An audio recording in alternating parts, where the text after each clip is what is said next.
meus queridos, tudo bom com vocês? Bem-vindos à nossa aula de Geografia. Estamos na aula do 8º ano, aula de número 37. Eu sou a professora Flaviane e não deixem de ter em mãos, como eu sempre peço para vocês, caderno, caneta, lápis, borracha, todos os materiais para que vocês façam suas anotações e então isso vai auxiliá-los a fixar melhor o conteúdo, a estar no processo de realmente estudar e também a responder as atividades ao final da aula. Então não deixem de ter esses materiais em mãos, porque eles fazem sim parte da nossa aula, ok? E vamos começar o tema da aula de hoje então. Na aula passada, a gente conversou sobre a influência político-econômica dos Estados Unidos. Hoje a gente vai conversar o mesmo assunto, o mesmo tópico, só que em relação à China, A China é a segunda maior economia do mundo. Está prestes, quase a ultrapassar a economia norte-americana e virar a primeira. Então é bem importante que a gente comente sobre esse país, É um dos países que mais faz trocas comerciais com outros. Então vamos entender qual a influência, como que a China se posiciona nessas relações então político-econômicas com o mundo como um todo, inclusive com o Brasil. Então, nosso objetivo é estabelecer a influência político-econômica da China no cenário mundial. Vamos então começar do início, como que a China se voltou, aos mercados, internacionais, mercados externos, lembrando que, em relação à sua política, a China, é um país fechado, é um país que não segue o capitalismo, então é um país socialista, e em relação à sua economia, ela tem, esse capital aberto. Então, mas como que isso começou? Em 1978, o então líder supremo da República Popular da China, o Deng Xiaoping, passou a promover reformas políticas e econômicas dentro da nação asiática. Essas reformas aproximaram a China do restante do mundo e deram início a um período de vertiginosa, então uma expansão ascendente e prosperidade econômica no país. Desde então tem sido registrada uma forte ascensão chinesa na política e na economia mundiais, a qual então ficou conhecida como uma ascensão pacífica. Então, até que o imperador ali, o líder, o presidente, por ser uma república, é um presidente ali, apesar de ser fechado, ter o seu regime político muito fechado, a China, ela era bem pobre, ela não tinha toda essa questão econômica que tem hoje, ela não tinha poderio, ela não estava presente em relação à economia mundial como ela está presente hoje. Era um país essencialmente agrícola, não tinha as questões industriais, bases industriais e tecnológicas que nós vemos hoje não estavam instaladas, então era uma nação que não era rica, ela não estava voltada a um comércio como ela está hoje. E então, com a entrada desse líder, desse presidente, as coisas começaram a mudar, porque ele implantou, novos termos ali para que essa abertura, essa prosperidade pudesse acontecer. Isso aconteceu, então, como forma de ascensão pacífica. Mas o que esse termo quer dizer? Um país, ele ascende pacificamente quando ele consegue expandir a sua influência pelo mundo, sem que isso produza rivalidade com os seus estados vizinhos e com as demais nações, principalmente as nações mais importantes do globo. Então foi isso que a China fez, A China foi chegando, foi se inserindo nesse comércio, nesse mercado internacional, mas sem agressão a outros países. A China utiliza essa estratégia já que, ao contrário de outros países em ascensão, a nação oriental não se engajou em invasões, colonização, grandes conflitos. Então nós não temos o nome da China, salvo no período ali de guerras mundiais, onde os países eles se posicionaram. Então, salvo isso, a gente não tem o nome da China envolto em questões militares, em questões de invasões, conflitos com demais nações, como nós vimos na aula passada com relação aos Estados Unidos. Os Estados Unidos estiveram presentes nas grandes guerras, foram um dos polos, uma das vertentes ali da Guerra Fria, né? Eles estiveram em conflito com outras nações. Até hoje eles ainda se colocam em posição de conflito, né, com outras nações. Então a China não tem esse histórico no seu currículo. Na realidade, o curso de ação chinês foi o de buscar a integração do país na economia mundial, mantendo-se longe de disputas territoriais e reconhecendo que a ampliação do raio de alcance da sua diplomacia, então das suas relações, poderia oferecer mais oportunidades do que obstáculos. Então eles optaram pela política da boa vizinhança para que eles pudessem então angariar mercado, para que eles pudessem se inserir nesse contexto, né, de comercialização mundial. Eles viram que ficando fechados, né, ficando fora dessas relações comerciais, relações econômicas, eles não conseguiriam sobreviver, eles ficariam, né, à mercê, então, de uma nação pobre para sempre. Então, eles viram que precisavam, né, dar um passo além da política interna deles. E como que aconteceu, então, esse crescimento, né, a partir disso ali que a gente já viu. Então, desde o início das reformas da era do Deng Xiaoping, né, que foi aquele presidente que nós vimos, então ele ficou ali na presidência entre 1979 e 1989. Então, desde o início, desde esse período até o ano de 2018, né, então dentro dessas décadas ali, o PIB chinês ele cresceu 152, ele saltou de 150 bilhões de dólares para 12 trilhões de dólares. Vocês têm noção que dentro desse período de tempo ali, ele foi de bilhões para trilhões e com uma das maiores taxas do mundo, é um crescimento realmente exponencial, né, para cima. Ainda em 2010, o país se tornou a segunda maior economia do globo. Então, a partir dessas reformas que nós vimos ali, o que ele fez, né? Ele inseriu, então, a tecnologia em relação ao maquinário, passou, né, então, a ter uma industrialização dentro do país. Ele renovou as cidades ali, trouxe a urbanização para as cidades, né? Eles deixaram de ser essencialmente agrícolas e se tornaram, então, industriais.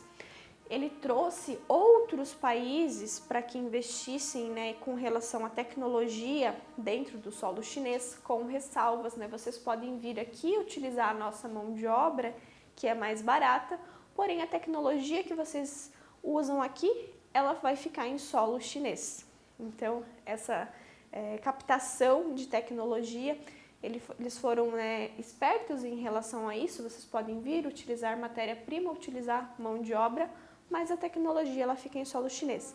Isso permitiu com que eles desenvolvessem essa tecnologia. Hoje em dia a gente compra quanta coisa, quanto produto que a gente compra que vem de lá. E foi graças então a essas reformas da era do Deng Xiaoping. Então, voltando. Isso por quê? Entendendo que o desenvolvimento econômico possibilita respaldar a pretensão chinesa pelo status de grande potência mundial, o objetivo deles é realmente se tornar a primeira economia do mundo, é fazer com que os países, eles cada vez mais tenham essas relações comerciais, dependam deles de alguma forma. O objetivo é estar em primeiro lugar. Então, o Deng Xiaoping decidiu promover uma maior aproximação do país com o restante do mundo. Isso foi feito por meio da participação chinesa nas instituições internacionais, a partir do engajamento chinês nos sistemas globais de comércio e na criação de alianças com países ocidentais, né, como o próprio Estados Unidos e nações europeias.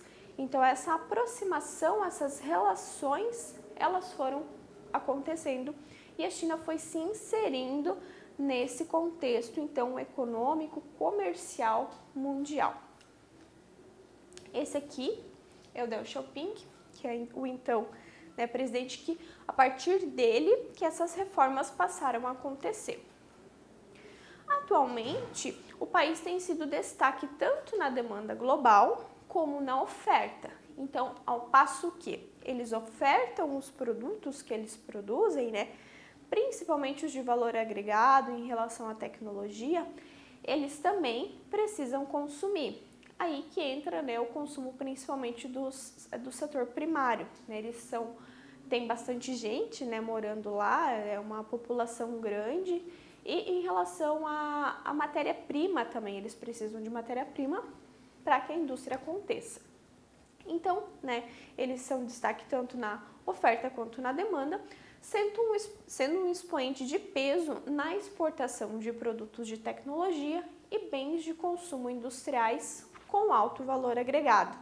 É por isso também que o PIB salta lá para cima. Eu já comentei com vocês, quanto mais trabalho tem sobre o produto, quanto mais tecnologia precisa para aquele produto ser desenvolvido, maior o valor com que esse produto será vendido. Então, isso também faz com que o PIB salte, né? Essa produção ali, o valor com que eles recebam aumente tanto. Então, eles têm alto valor agregado no que eles produzem. Ao mesmo tempo, né, a China tem arrecadado quantidades expressivas de reservas internacionais. Sua diplomacia tem alcançado regiões para além ali, né, dos seus vizinhos asiáticos. A África, hoje é um dos principais parceiros ali, é uma das nações que mais recebe, então, investimentos chineses, né, em troca ali dos bens, né, para a produção. A América Latina, o exemplo, né, clássico, o Brasil. Hoje a China é o maior parceiro comercial brasileiro. O Oriente Médio também tem essas relações ali com a China, né, porque está próximo também ali, é um dos vizinhos mais próximos do Oriente Médio. Em certo sentido, a China ainda é uma nação em desenvolvimento, com aproximadamente 250 milhões de pessoas vivendo abaixo da linha da pobreza. Então, apesar de todos esses investimentos, de toda essa mudança que aconteceu, ainda assim existe muita pobreza dentro do país. Porém, né, ao mesmo tempo, já é a segunda maior economia do mundo e está a caminho de superar os Estados Unidos, né, antes até do que se previa, né? Se previa daqui a uma década, mas pode ser que isso aconteça antes, a gente vai ver um pouco mais para frente. Então, aqui, ó, a influência global da China. Então, aqui a gente consegue ver, ó, os países que fazem trocas comerciais, então, que recebem algum tipo de produto chinês. Daí que a gente tem os tipos de produto, ó, em relação à energia, em relação a automóveis, em relação a trocas de dinheiro mesmo. Então, aqui a gente tem os tipos de produto e os maiores parceiros. Ó, o Brasil é um dos maiores. Aí aqui a gente tem na África vários pontos, ó, de parceria. Aqui a gente tem o México, os Estados Unidos, aqui, todos eles como parceiros comerciais da China, a influência então comercial da China sobre o mundo. É difícil ter um país aqui, ó, que não tenha alguma troca, alguma relação com esse país asiático, com a China. Na economia brasileira, como que a China ela se insere? O Brasil e a China possuem relações diplomáticas desde o século XIX, mas só recentemente, ali, a partir da década de 90, que essa relação se tornou próxima, né, a partir da aproximação comercial. Momento, né, em que esses dois países passaram por grandes mudanças econômicas. A partir dos anos 2000, ocorreu o chamado boom, então a explosão, né, de compra e venda ali das commodities, quando a demanda internacional, principalmente aí o que puxou para cima nessa necessidade de commodities foi a China, fez então o preço desses produtos aumentarem. Então lembrem que commodities são produtos primários, né, que eles estão inseridos nas trocas comerciais, eles são validados, precificados pela bolsa. Pode ser carne, pode ser a soja, milho, feijão, todos os produtos primários, então, eles são precificados a partir da bolsa, né? O quilo, a arroba, enfim, a quantidade ali, ela é precificada na bolsa e é negociada por bolsas de valores. A partir disso, então, esses produtos primários se tornam commodities. Então a China puxou para cima, né, o preço dessas commodities e isso garantiu ao Brasil um papel importante no comércio internacional e um grande crescimento econômico. Então ali nos anos 2000, quando a economia brasileira estava realmente muito bem, né, estava entrando muito dinheiro, nós estávamos estáveis, foi graças principalmente a isso, em relação a esse boom das commodities. Até porque, né, nós já vimos, o Brasil ele produz muito tudo isso, soja, milho, o café, as carnes. Então, tudo isso são produtos básicos de exportação brasileiro.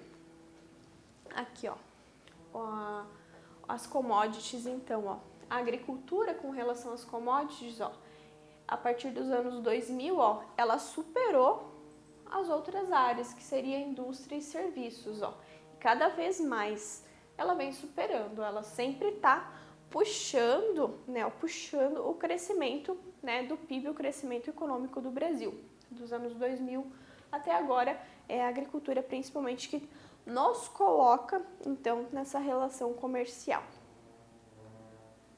A China passava por um processo de industrialização baseado, então, na exportação de produtos baratos. Isso era possível principalmente por causa da mão de obra chinesa e também graças à liberação de investimentos internacionais no país, que são fluxos de capital, são empresas, então, investindo ali na produção dentro do país. Quem nunca escutou, então, aquele produto da China, falta de qualidade dos produtos chineses são baratos, então vem daí, desse processo de industrialização chinês. Então, no começo, a qualidade realmente não era boa, né? Não tinha nada, nenhum produto que a gente consumia, mas por ser barato, só que sabendo que tinha um prazo de validade, que a qualidade poderia não ser tão boa. Então, vem disso, desse processo de industrialização, de aprendizagem deles nesse mercado. Dado o crescimento econômico vertiginoso, então um crescimento grande, o país se tornou a segunda maior economia do mundo. Esse crescimento aconteceu principalmente puxado então por esse setor industrial, que demanda matérias-primas, semifaturados e muita energia. Além de não possuir todos os minérios de que precisa, né, na sua produção industrial, a China possui poucas reservas naturais de petróleo e gás natural, o que faz da China o maior importador de commodities do mundo. Então, ao mesmo tempo que eles exportam, como nós vimos, produtos de alto valor agregado, eles precisam importar produtos primários porque eles não dão conta internamente de produzir, de ter. E, né, naquela virada ali, então, do Deng Xiaoping, ele percebeu isso. Ele pôde ver que a China não era um país autossuficiente, que eles não iriam longe se eles não estivessem ali no jogo, se eles não estivessem inseridos no mercado. Eles não conseguiriam chegar onde eles chegaram com uma economia fechada. Quem nunca viu na etiquetinha Made in China? Atualmente, a China está passando por uma nova mudança, investindo, né, na produção de produtos de maior valor agregado e alta tecnologia, que foi o que eu comentei com vocês, né? As indústrias se instalando lá, podendo, né, utilizar ali principalmente da mão de obra, né, que a China estava oferecendo, de estruturas, porém, né, toda a tecnologia utilizada, o conhecimento usado para fazer os produtos ficava em território chinês. Então, eles pegaram esse conhecimento para investir na sua própria indústria. Então, é a chamada indústria 4.0, com a automação da produção, né? A internet das coisas, a rede 5G, que está chegando agora no Brasil, está em processo de ser implantada no Brasil, a rede 5G. Empresas como a Xiaomi, a Lenovo, mostram como a produção chinesa deixou de ser de baixa tecnologia, que eram aqueles produtos lá da China que antes a gente via, para ser competitiva em diversos setores com alta tecnologia. Vocês já viram essas marcas aqui?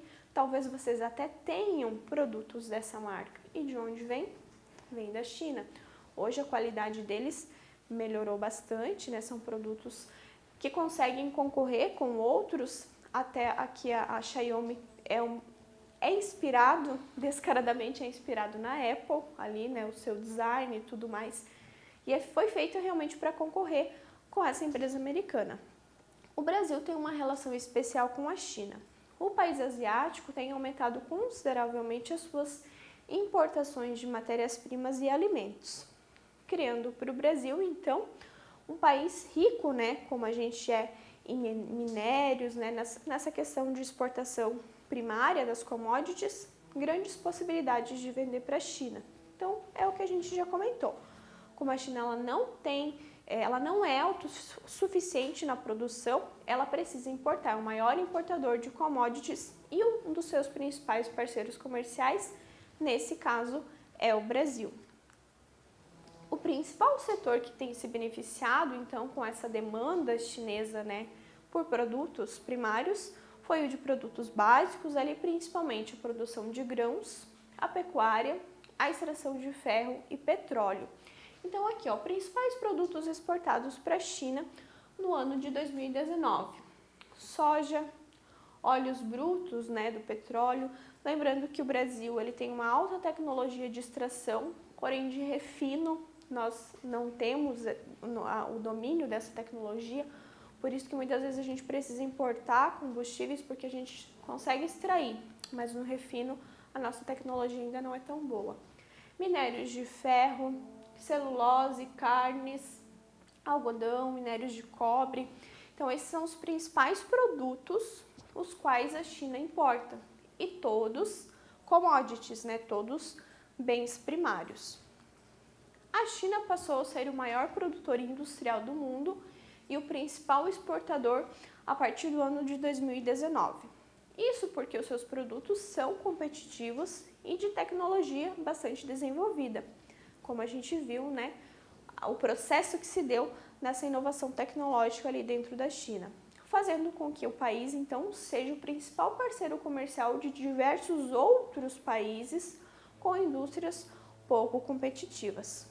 Portanto, a quantidade comprada da China está diretamente relacionada à demanda interna brasileira por produtos manufaturados. Aqui a gente entra, então, no que nós compramos deles. Os principais produtos importados, então, da China pelo Brasil. Então, produtos manufaturados são os eletrônicos, né? Todos que têm um valor agregado tecnológico dentro dele, plataformas, né, de perfuração, extração, ó, aí relacionado ao petróleo. Então, como a China ela não tem petróleo no seu solo e o Brasil tem, nós importamos, então, produtos, ó, plataformas, produtos prontos deles, para implantar aqui em solo brasileiro para que a gente possa extrair o petróleo e a China compra o nosso petróleo. Então, por isso que o comércio ele é tão importante. Circuitos, ó, aqui, depois vocês podem dar uma pausa no vídeo e ver todos os produtos que nós importamos. E todos eles são produtos industriais com alto valor agregado. Tá? Então, eles importam nossas commodities e nós importamos tecnologia. A China, ela deve se tornar o país mais rico do mundo. Então, ela está em vias de se tornar. A economia chinesa estava fadada a ultrapassar a americana em algum momento. Isso já era estudado, já era visto, né? Essa ascensão que nós vimos de bilhões para trilhões ali em tão pouco tempo. Então, a economia chinesa estava fadada, ela já iria ultrapassar a americana em algum momento. Só que teve um novo estudo que foi divulgado no final do ano de 2020, né, que mostrou que isso pode acontecer antes do que os especialistas ali esperavam.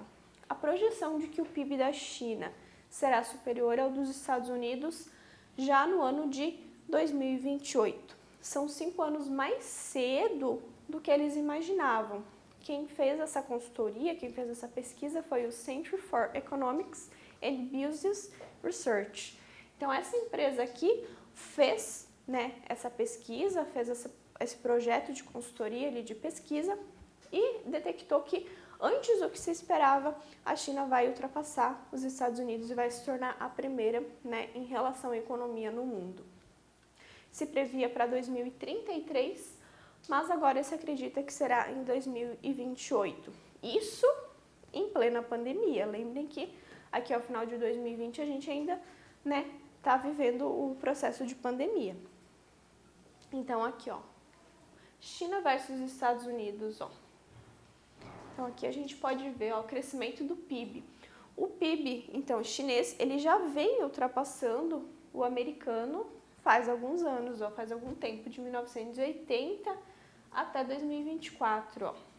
O PIB chinês, ele já vem tendo, né, esses aumentos ali em relação ao americano e vai realmente ultrapassar logo menos do que a gente imaginava.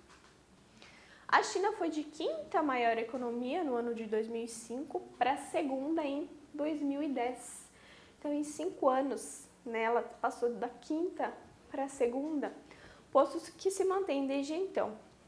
Sua fatia na economia global subiu de 3,6 em 2020, no ano 2000, perdão, para 17,8 no ano de 2020. Aqui nós temos a evolução, ó.